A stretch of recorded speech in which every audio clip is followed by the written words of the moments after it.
independent.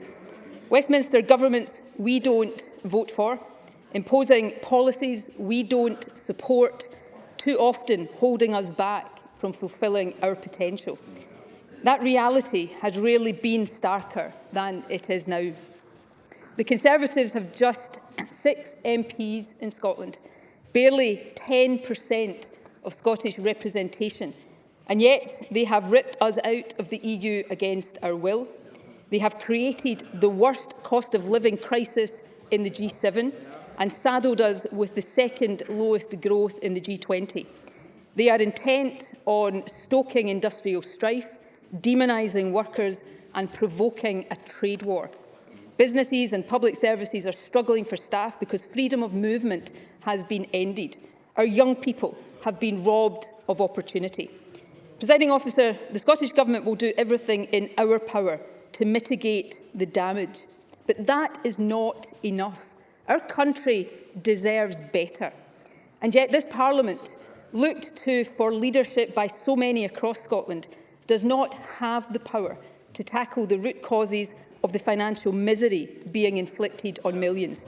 We lack the full range of levers to shape our economy and grow our country's wealth. We are powerless to stop our budget being cut. We can't block the Tories' new anti-trade union laws or stop them tearing up human rights protections. We're not able to restore freedom of movement. And while we invest billions in measures to help with the cost of living, tens of thousands of children can be pushed deeper into poverty at the merest stroke of the Chancellor's pen. Presiding Officer, it does not have to be this way. Independence is about equipping ourselves to navigate the future, guided by our own values, aspirations and interests. It is about helping us fulfil our potential here at home and play our part in building a better world. And that does take more than a changing of the guard at Westminster. I fervently hope that the Tories lose the next election. They thoroughly deserve to. But on the big policy issues of our time, from Europe to migration to human rights and fairness for workers, Labour is more a pale imitation than a genuine alternative. Labour won't take Scotland back into the European Union or even the single market, and neither will the Liberal Democrats. They won't restore freedom of movement for our young people. They won't prioritise tackling child poverty over investment in nuclear weapons. Presiding Officer, First Minister, sorry, could I just have a moment? I have asked that there are no interruptions during the First Minister's statement. I would be grateful if we could have some silence. Thank you. Presiding Officer, independence won't always be easy. It isn't for any country.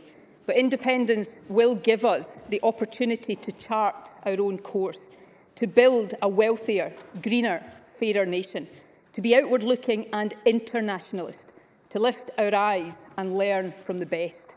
Presiding Officer, now is the time, at this critical moment in history, to debate and decide the future of our country. Now is the time to get Scotland on the right path, the path chosen by those who live here. Now is the time for independence. Presiding Officer, this Parliament has a clear democratic mandate to offer Scotland that choice. The UK Government, regrettably, however, is refusing to respect Scottish democracy. That is why today's statement is necessary. The UK and Scottish governments should be sitting down together, responsibly agreeing a process, including a Section 30 order, that allows the Scottish people to decide. That would be the democratic way to proceed. It would be based on precedent, and it would put the legal basis of a referendum beyond any doubt. That's why I am writing to the Prime Minister today to inform him of the content of this statement, and in that letter I will also make clear that I am ready and willing to negotiate the terms of a Section 30 order with him. Presiding Officer, what I am not willing to do, what I will never do, is allow Scottish democracy to be a prisoner of Boris Johnson or any Prime Minister.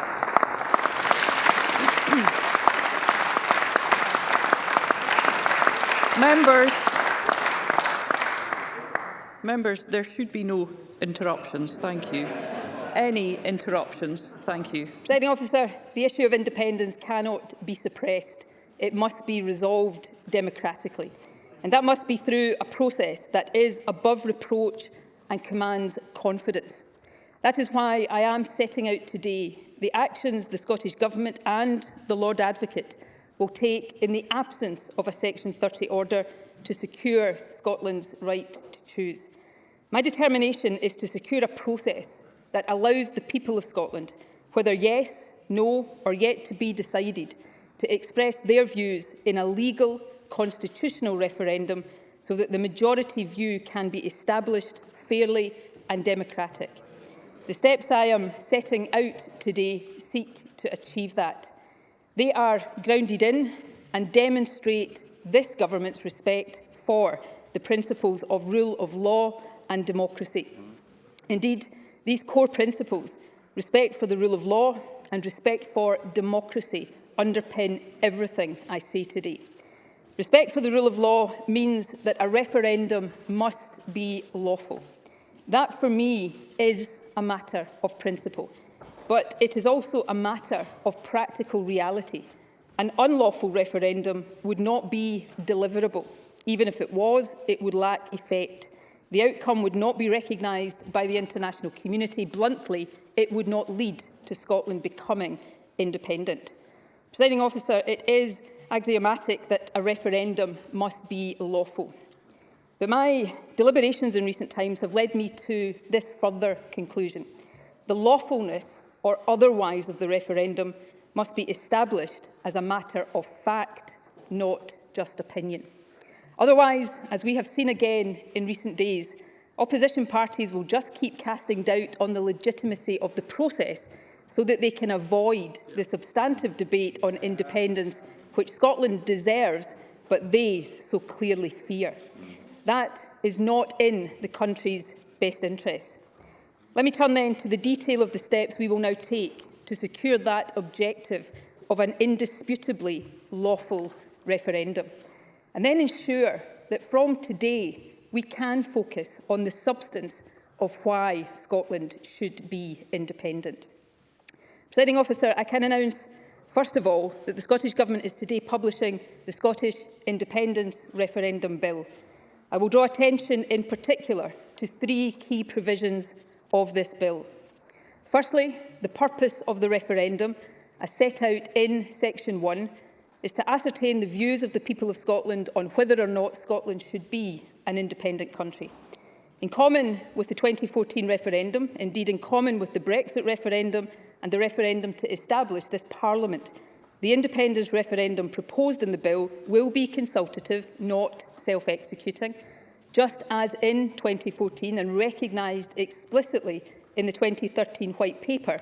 A majority yes vote in this referendum will not in and of itself make Scotland independent.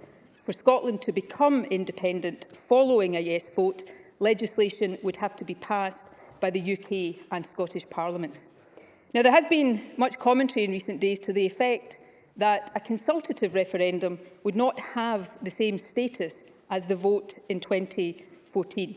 That is simply wrong, factually and legally. Let me be clear. The status of the referendum proposed in this bill is exactly the same as the referendums of 1997, 2014 and 2016. The next provision of the bill I wish to draw attention to relates to the question to be asked in the referendum. The bill states that the question on the ballot paper should be, just as it was in 2014, should Scotland be an independent country? Finally, Presiding Officer, the bill includes the proposed date on which the referendum should be held. In line with the Government's clear mandate, this is a date within the first half of this term of Parliament. Presiding Officer, I can announce that the Scottish Government is proposing that the independence referendum be held on the 19th of October 2023. These are... Thank you. Thank you. Members. These are the key elements of the referendum legislation that the Scottish Government wishes this Parliament to scrutinise and pass. Let me turn now to the aim of establishing as fact the lawfulness of a referendum, which, as I have already indicated, I consider to be of the utmost importance. I will start with what we know already. We know that the legislative competence of the Scottish Parliament to pass this bill in the absence of a Section 30 order is contested. We know that legislative competence can only be determined judicially. And we know that for as long as there is no judicial determination, opinions will differ and doubt will continue to be cast on the lawful basis for the referendum. That benefits only those parties opposed to independence, because it allows them to avoid the substance of the independence debate. Finally, we know that if this Parliament does seek to legislate without a Section 30 order, the bill will go to court. That is inevitable. The only questions are when it ends up in court and at whose hand. If the issue of legislative competence remains unresolved at the point of formal introduction of a bill, the UK Government will almost certainly use Section 33 of the Scotland Act to refer it to the Supreme Court after it has passed. It is also possible that one or more private individuals will lodge a judicial review of the bill. Indeed, it was reported last week that Tory supporters are already planning to do so. A challenge by private individuals could also go through successive courts and so be a very lengthy process. Either way, at the point of Parliament passing the bill, there would be no certainty about when or even if it could be implemented. A court challenge would still lie ahead, and the timetable I have set out today would quickly become difficult to deliver. And of course, between now and then, claim and counterclaim, good faith arguments and bad faith fear-mongering about so-called wildcat referendums will continue to muddy the water, cast up doubt and taint the process. Presiding Officer, that may well suit politicians opposed to independence, but none of it would be in the interests of the country, and none of it would serve democracy. The fact is, neither legal opinions nor political arguments will resolve this point. We must establish legal fact. That is why, in my view, we must seek now to accelerate to the point when we have legal clarity, legal fact. And crucially, in doing so, I hope, establish and safeguard the ability of this Parliament to deliver a referendum on the date proposed. Presiding Officer, it is to this end that some weeks ago I asked the Lord Advocate to consider exercising the power she has under paragraph 34 of Schedule 6 to the Scotland Act to refer to the Supreme Court the question of whether the provisions in this bill relate to reserved matters. This is a power exercisable by the Lord Advocate alone, not by Scottish ministers collectively. Whether or not she does so is accordingly a matter solely for her. However, I can confirm that the Lord Advocate has considered this request. She has taken into account the following factors: this Government's democratic mandate, the constitutional significance of this issue, the fact that the bill does raise a genuine issue of law that is unresolved, and the importance of ensuring that this Government and Parliament act lawfully at all times. And she has now informed me of her decision. I can advise Parliament that the Lord Advocate has agreed to make a reference of the provisions in the bill to the Supreme Court. Indeed, Presiding Officer, as I speak, the process for serving the requisite paperwork on the UK Government by lawyers and messengers at arms is underway, and I can confirm that the reference will be filed with the Supreme Court this afternoon. Presiding Officer, whether or not the reference is accepted, how long it takes to determine and what judgment is arrived at are, of course, all matters for the court to determine. I accept that. As I have made clear throughout, this Government respects the rule of law. However, by asking the Lord Advocate to refer the matter to the court now, rather than wait for others to do so later, we are seeking to deliver clarity and legal certainty in a timely manner and without the delay and continued doubt that others would prefer.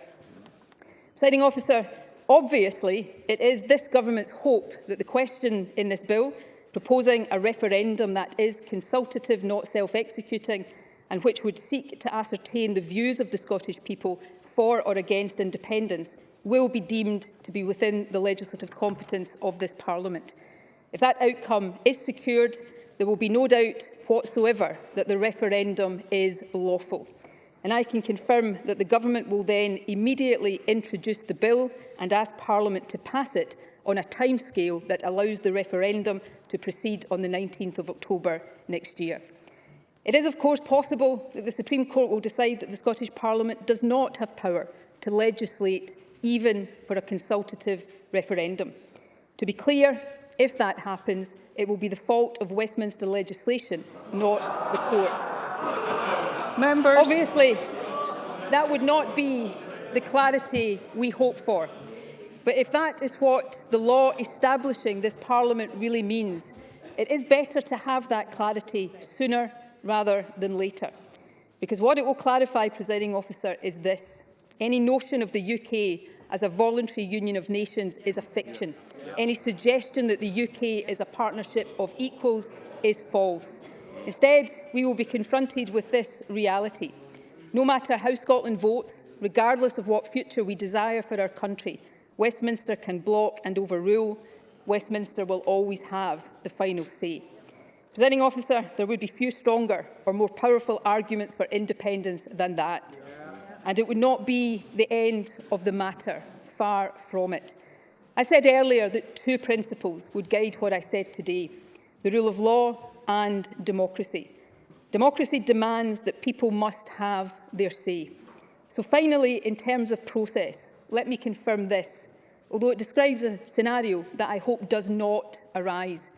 But if it does transpire that there is no lawful way for this Parliament to give the people of Scotland the choice of independence in a referendum, and if the UK Government continues to deny a Section 30 order, my party will fight the UK general election on this single question: should Scotland be an independent country?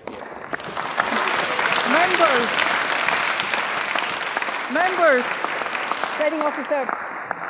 First Minister, if I may, members, I do think it's important, regardless of the content of any statement, that we adhere to parliamentary standing orders and that we continue to hear the statement without interruptions. Thank you. Presiding Officer, the path I have laid out today is about bringing clarity and certainty to this debate. Above all, it is about ensuring that Scotland will have its say on independence. I want the process set in train today to lead to a lawful constitutional referendum, and for that to take place on the 19th of October 2023. That is what we are preparing for. But if the law says that is not possible, the general election will be a de facto referendum. Either way, the people of Scotland will have their say. Presiding Officer, as the Lord Advocate is now referring the question of legality to the Supreme Court, that need no longer be the subject of sterile political debate. Indeed, the sub judice principle and our own standing orders demand that the arguments on competence now be made in court and not here in this chamber. That means we can and we should now focus on the substance. That is what this government intends to do. In the weeks and months ahead, we will make the positive case for independence. We will do so with commitment, confidence and passion. Let the opposition, if they can, make the case for continued Westminster rule, and then let the people decide. Presiding Officer, to believe in Scottish independence is to believe in a better future. It involves an unashamedly optimistic view of the world, the belief that things can be better than they are now. Above all, it means trusting the talents and ingenuity of all of us who live here, no matter where we come from. It is not a claim to be better than anyone else. It is about looking around at all the other successful independent countries in the world, so many of them smaller than we are and without the resources we are blessed with, and asking, why not Scotland? Think of all our talents and advantages: unrivalled energy resources, extraordinary natural heritage, exceptional strengths in the industries of the future, brilliant universities and colleges, a highly skilled and creative population. There is no reason at all that an independent Scotland would not succeed. Nothing in life is guaranteed, but with hard work and the independence to chart our own course, Scotland will prosper. And the people of Scotland have told us all of us in this chamber, that they want the right to decide.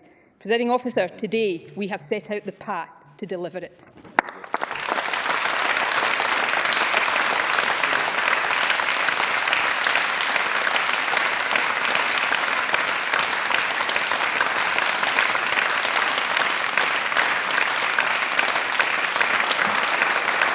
Thank you. Thank you. The First Minister will now take questions on the issues raised in her statement. I intend to allow around 40 minutes for questions, after which we'll move on to the next item of business. And I'd be grateful if members who wish to ask a question were to press their request to speak buttons now. And I call on Douglas Ross. Thank you very much, Presiding Officer. I wonder if that SNP applause was to make up for the people in the public gallery actually walking out as the First Minister was speaking. Because Nicola Sturgeon is at it all over again. Her eye is off the ball once more. The real priorities of people across Scotland are on the back burner. Instead, the First Minister is putting her plans to divide Scotland front and centre. Nicola Sturgeon has shown again today that the SNP's selfish obsession with another divisive referendum is always their top priority. She will use government time and resources to further her plan to break up the country just when we need to be pulling together and working as one.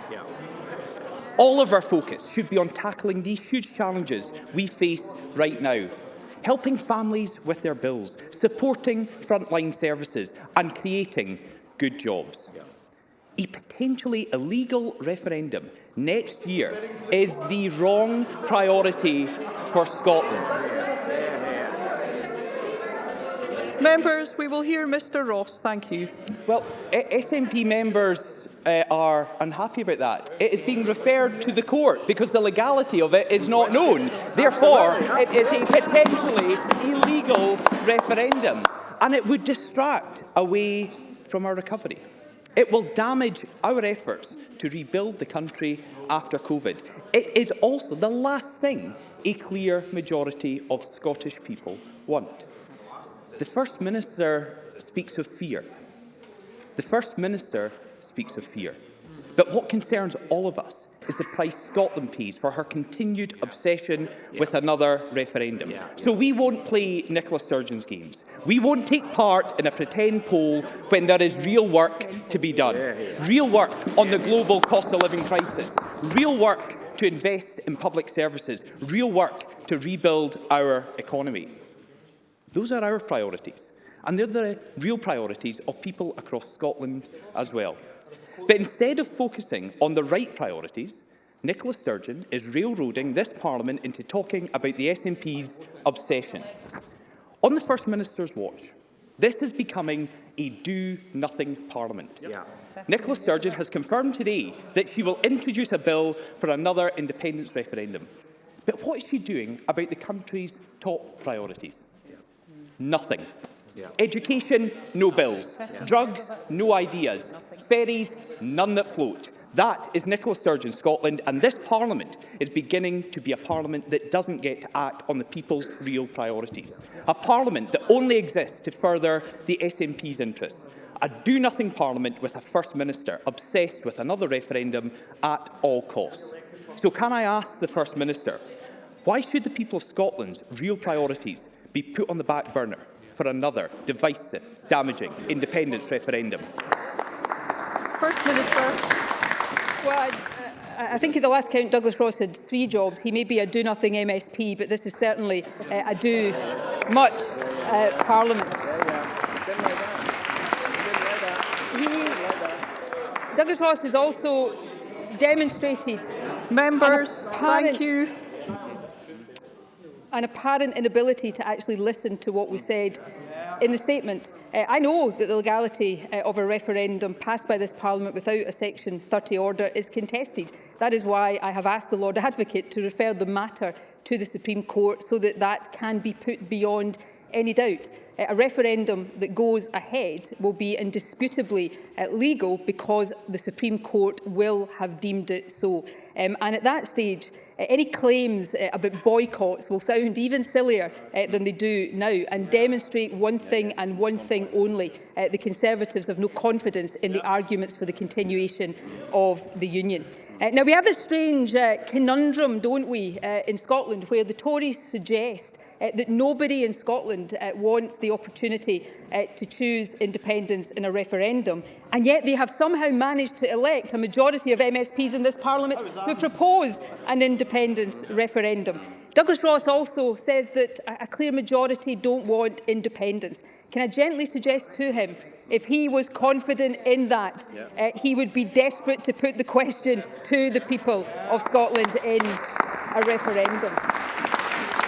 Presiding Officer, my plans are to equip this Parliament and this country with all of the powers and all of the resources that other independent countries take for granted and that we need to navigate the challenges that Scotland, in common with the rest of the world, face right now.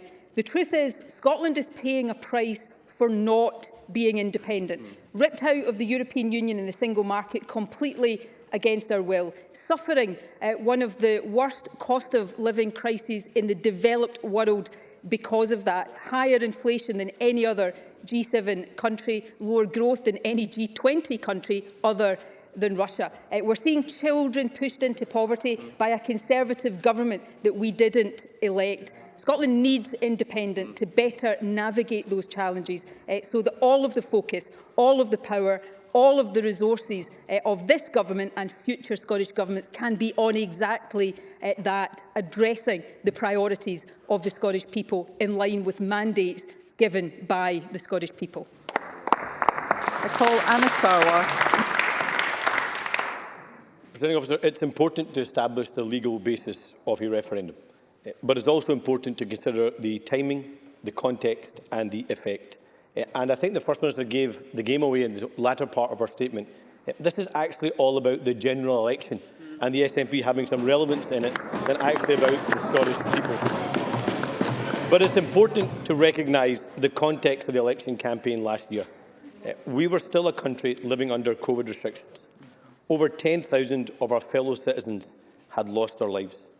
Nicola Sturgeon said during that campaign that people who didn't support a referendum or independence through the recovery should vote for her, safe in the knowledge that COVID recovery would be her priority.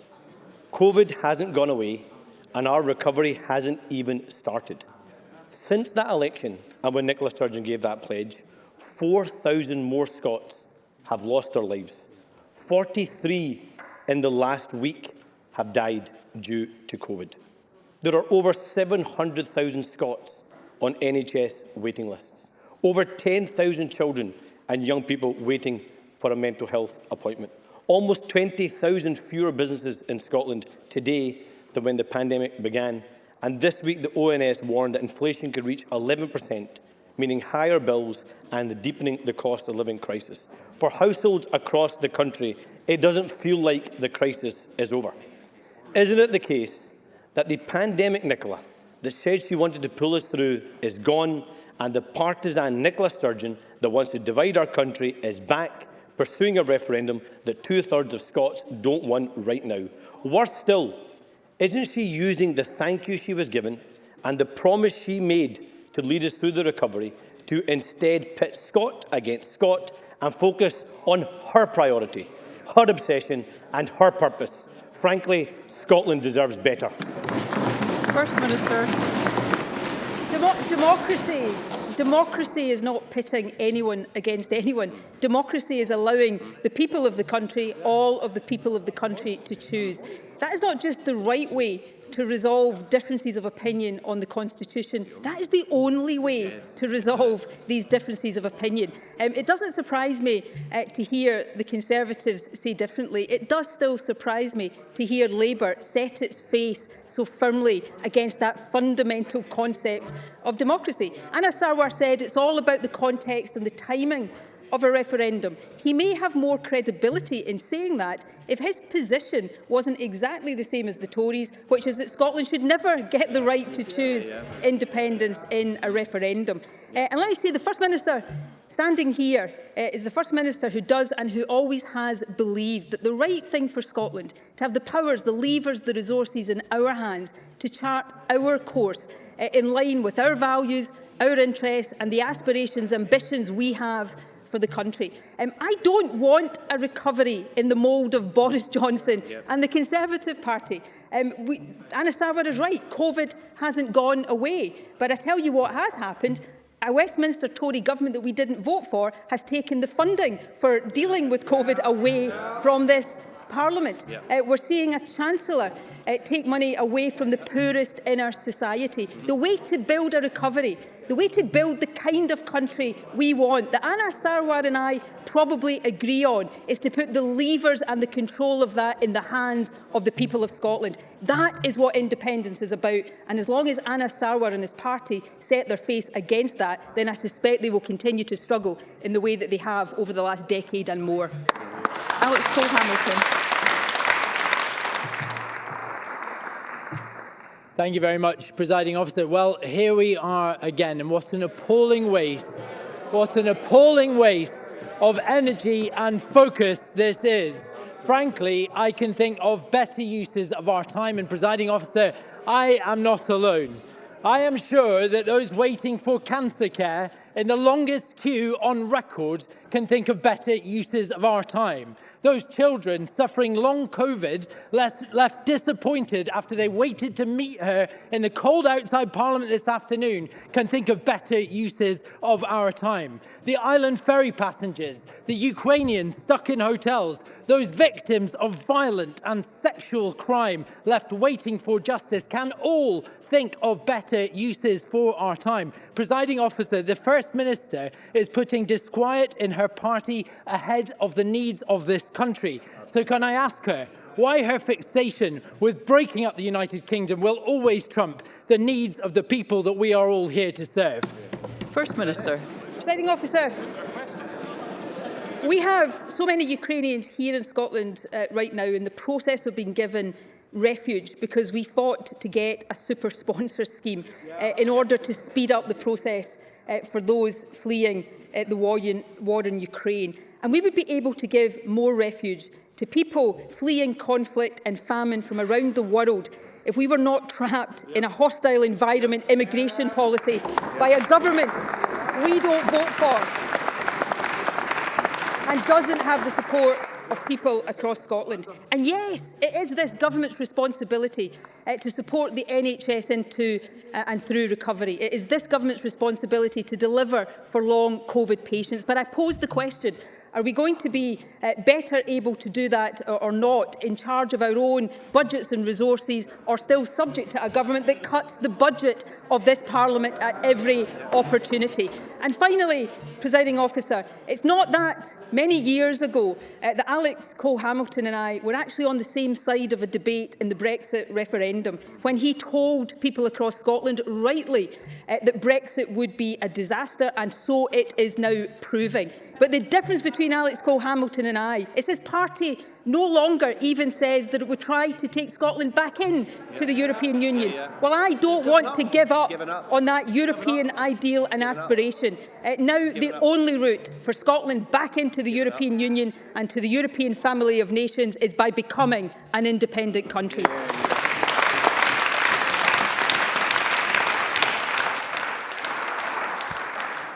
Before I go on to the next question, members will wish to be aware that I have 20 members wishing to ask a question in a 20-minute period. I will certainly do my best to get through as many questions as possible, but members, we are going to have to focus on more concise questions and responses. And I call Graham Day to be followed by Donald Cameron. Thank you, Presiding Officer. Following the 2014 referendum, opposition parties promised through the Smith Commission that there was nothing preventing Scotland becoming an independent country in the future, should the people of Scotland so choose. So I wonder, does the First Minister therefore share my view that it's completely indefensible for the Prime Minister, Keir Starmer and opposition members in this place not to respect that pledge, and the clear mandate secured by the Scottish Government for a referendum to be held on Scottish independence? First Minister.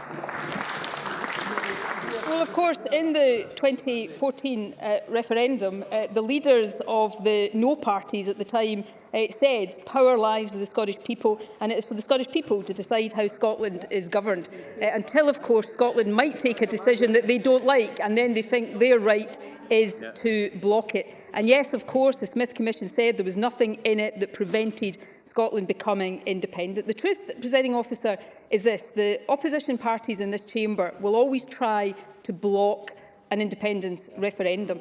They don't do that out of concern for the country. They do that because they fear the debate and they fear the verdict of the Scottish people on independence. You know, I was reminded the other day that in June 2027, the Conservative 2017, sorry, the Conservative government said this, and I've got the front page of the Scottish Daily Mail from June 2017. We'll block a referendum for 5 years, they said. Well, here we are, 5 years later, and they're still blocking a referendum because they fear Scottish democracy and they fear the verdict of the Scottish people on independence. I call Donald Cameron to be followed by Eleanor Whittam. Given the centrality that the First Minister accords to the Lord Advocate in this process, and having set the precedent a few years ago with the Continuity Bill, will the First Minister, as a matter of urgency, commit to having the Lord Advocate herself appear in this chamber to answer questions from MSPs on the legality or otherwise of the proposals the First Minister has just outlined, given that sub judice rules don't apply in Scottish proceedings until parties' pleadings have been finalised? First Minister. I can't and won't seek to commit the Lord Advocate to do anything because she acts independently. And on this matter, the power that she has agreed to exercise is one of her retained powers under the Scotland Act. But I'm sure the Lord Advocate would be more than happy to answer questions from MSPs. But can I just make clear this point?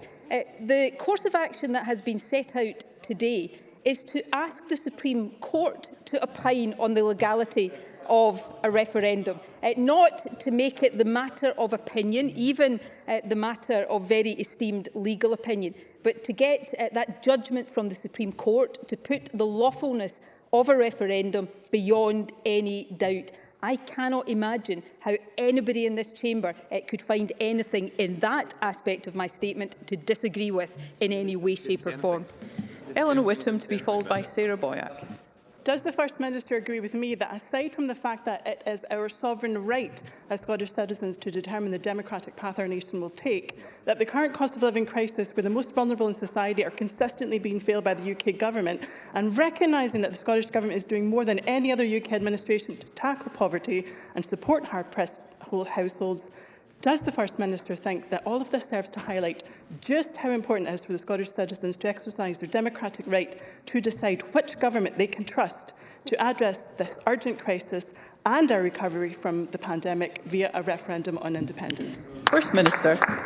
That is the nub of the matter. In my view, the right to self-determination is absolute. Scotland has a right to self-determination, and the minute another government tries to dictate when or how often that right can be exercised, it ceases to be a right to self-determination.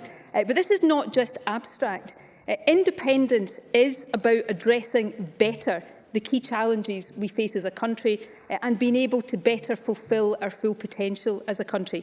Others will argue, as they have done today, that this somehow distracts from these challenges and the priorities that many of us share. On the contrary, independence is about giving us the wherewithal to better meet those challenges. On the cost of living, as I've said already, much of the world is facing a cost of living crisis, but in the UK it is being deeply exacerbated by a Brexit imposed on Scotland against our will. That is the price of not being in charge of our own destiny. That is the price of not being independent, and people across this country are paying that price right now. Independence is about enabling us to fulfil our full potential. It is exactly about the priorities of people across this country. Sarah Boyack to be followed by Kenneth Gibson. First Minister, even SNP voters don't want a referendum on your timescale. They want action on the cost of living crisis and they need action now, not division, deflection or excuses from your government, which actually has the powers to deliver the support and change they need, so they do not have to choose between heating and eating. Fuel poverty predates Brexit and the pandemic. First Minister, how does a referendum in just under 16 months help those people who cannot afford their bills now, never mind this autumn or never mind winter? And when will your government take responsibility and use the powers you already have to the max? First Minister. Well, of course, we are using these powers. Let me set out how we are using the powers, just in this particular regard right now. So benefits that Social Security Scotland is in control of are increasing by 6% rather than 3%. So we are putting more money into people's pockets. Many of these benefits, of course, don't exist anywhere else in the UK. They have been established just in Scotland because we are using the power that we have. Most importantly, of course, the Scottish Child Payment. A child payment of that type doesn't exist in England, Wales or Northern Ireland. It exists in Scotland because we are using our powers. But what are the root causes of the cost of living crisis when it comes to energy? It's fuel prices, it's the energy market. All of that is reserved to Westminster governments. So in direct answer to Sarah Boyack's question, what difference does it make? By being able to exercise these powers ourselves, we can do more than just mitigate. We can address some of the root causes of the problems people are facing. That's what independence is about. It's empowering this Parliament and this country to take the real action that people want on these priorities. Kenneth Gibson, to be followed by Ross Greer. Thank you, Presiding Officer. Of course, for the opposition, the time is never right. While they use every opportunity to deny our democratic mandate for an independence referendum, can the First Minister confirm that building a new Scotland will ensure that the national conversation ahead of the referendum will be of a high standard, informed, an example of open democracy in action? And will she again invite opposition members to drop their empty posturing against the referendum's mandate and instead join the debate? First Minister. Absolutely. The Building a New Scotland series of papers will continue. It will set out the positive case for independence. It will take on and answer the tougher questions and challenges that people want to see answered. It will all be about the substance of the choice that we are asking people to make. It's perfectly legitimate in this chamber, in the democracy we live in, that people have different views and that people will want to make the opposite case. And therefore, my challenge to the opposition, the issues of process will now be determined, I hope, through the Supreme Court. Let's have the debate on substance. I and my colleagues will make the case for independence. Why don't they come and make the substantive case for Scotland continuing to be part of the Union? I suspect I know the answer to that question, Presiding Officer, but let's have that debate on substance and then let's do the democratic thing. Let the people decide. Ross Greer, to be followed by Michelle Thompson. Thank you. This statement proves beyond doubt the Scottish Government is committed to deliver on its democratic mandate and give the people of Scotland the opportunity to build a fairer, greener, independent nation. The very same Conservative Party have been rejected here time and again are now trying to stop that democratic exercise, aided by a Labour Party which seems equally intent on obstructing Scottish democracy. Does the First Minister agree that pro-independence parties winning more seats and more votes than our opponents is the gold standard of democratic mandates for putting Scotland's future in Scotland's hands through a referendum on our independence? First Minister. Well, the mandate for an independence referendum, Ross Greer is absolutely right to point this out, that exists in this Parliament is stronger than any mandate for Brexit that ever existed in the UK Parliament. The mandate is undeniable. The only question is whether opposition parties and the UK government are prepared to respect Scottish democracy. So far, they haven't, which is why I have set out the path today. Scotland has the right to choose. I want that to be in a legal, constitutional referendum. That's the path I have set in train today. But come what may, Scotland must have the right to choose independence, because that is the right of self-determination. Michelle Thompson, to be followed by Rachel Hamilton. Scotland should believe she's hopeless, helpless, worthless, voiceless. This is the ambition the Unionists have for Scotland. Their belief that they can prevent the Scottish people from having a vote in Scottish independence is based on the fundamentally undemocratic idea of the sovereignty of the Westminster Parliament and a denial of the principle of the sovereignty of the Scottish people. Does the First Minister agree that attempts to block this right to self-determination and the sovereignty of the people of Scotland cannot be sustained, whilst simultaneously attempting to claim that democracy matters. First Minister. I absolutely agree with that, and it won't be sustained. The UK is either what we have always been told it is, which is a voluntary union of equals, or it is not. It is a structure where Scotland has no legal democratic right to decide a different path from. That cannot be sustainable. This is about the right to self-determination, but more than that, it's about the willingness of politicians who disagree legitimately to let the people decide and to respect that democratic process and that democratic outcome.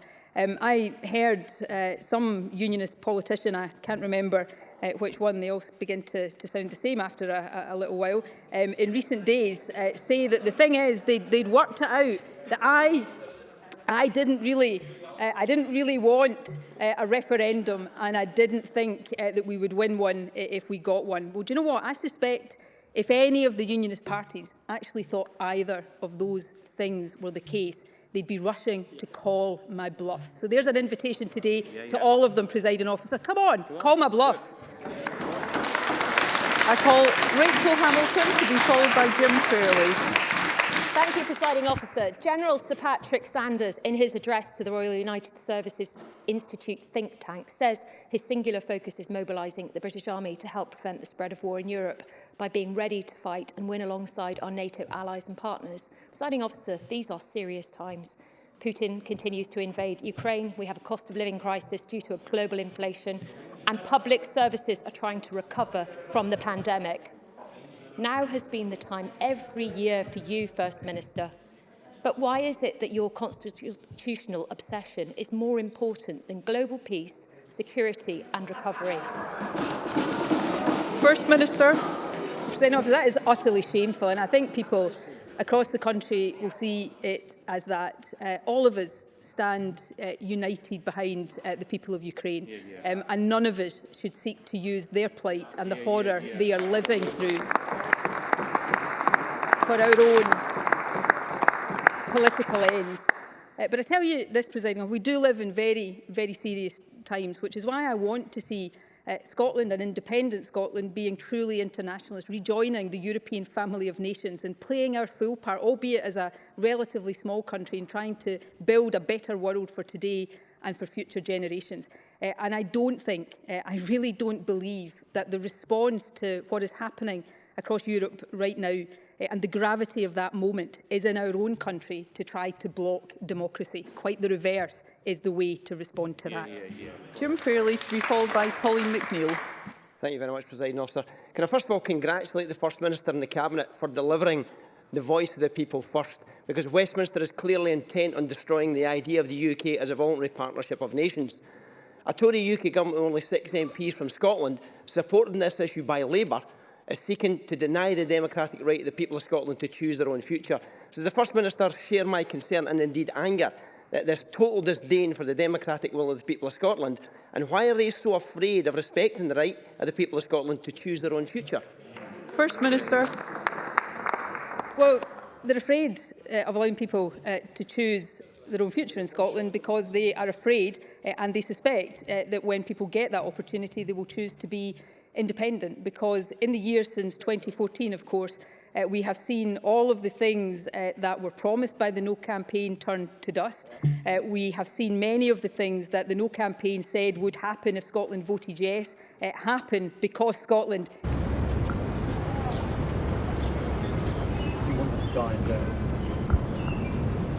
I have spent the last 17 years in my own prison for what she, Jeffrey, and all the co-conspirators did to me. I was raped repeatedly. I was raped 3 times a day sometimes. And I was not the only girl on that island. There was a constant stream of girls who were raped over and over and over again. And Yevsky must die in prison. Because I believe in all Well, thanks for that.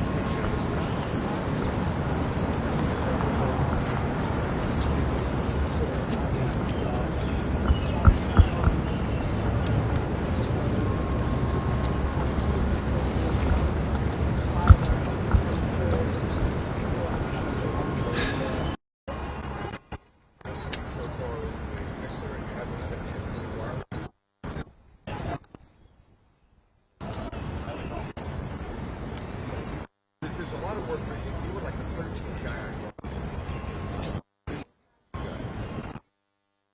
Yeah, if you wanted to I know you.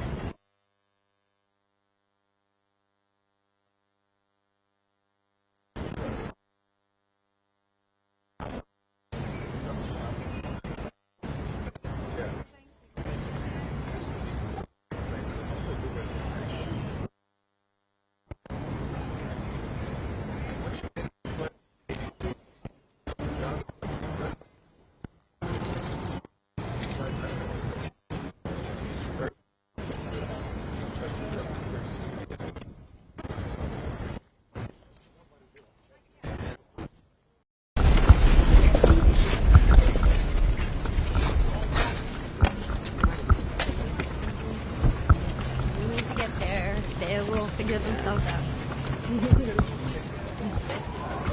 And so, what's the emotion going through your mind at this moment? I'm pretty nervous. You know, it's. I mean, even yesterday we didn't know if I would finally have my. Well, we would finally. We didn't know. Yeah, yes. we didn't know. So, yeah, I'm excited. I am excited. I finally get to be heard. Silence no more. Absolutely. And she gets to hear it, right? And she gets to hear it.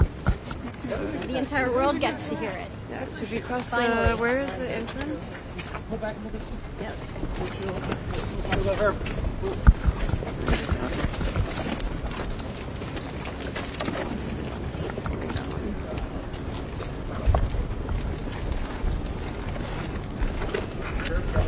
Curb coming. Curb coming. Alec, you come back in.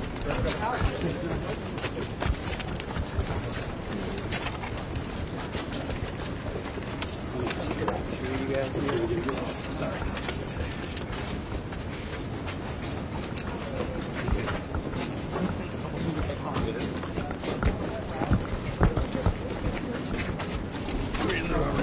You know the lenses go wide.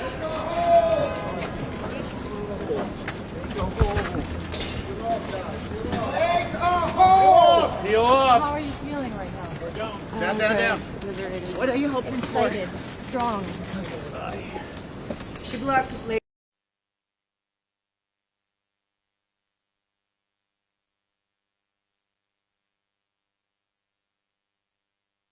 It's okay. Dan, I'm gonna go to the back to the front.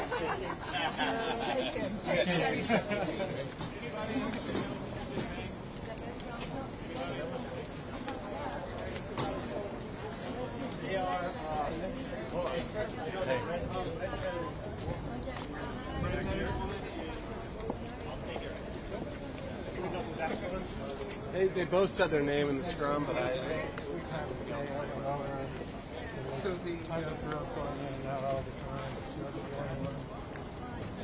the only one. Starting when she was 11 years old.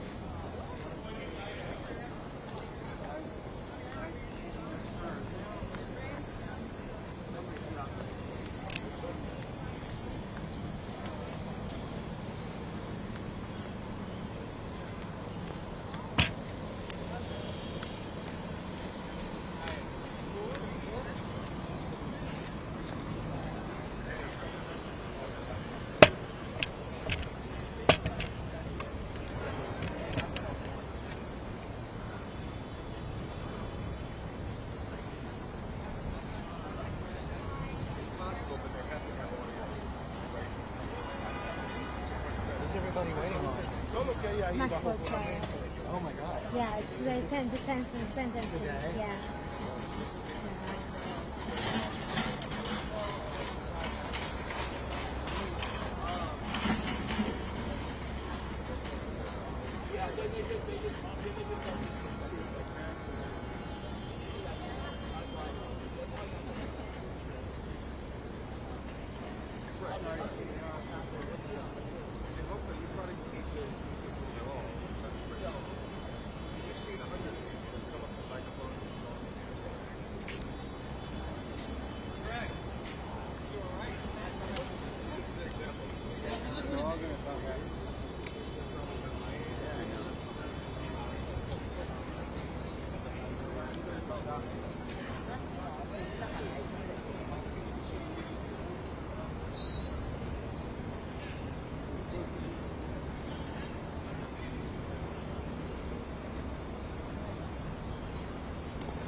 manipulation.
Mic test. Mic test. You get that? Yep, you're getting that. Okay.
CBS.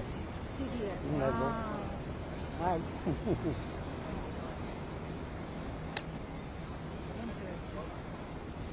Where are you from? Reuters. Where? Reuters. Okay. News agency.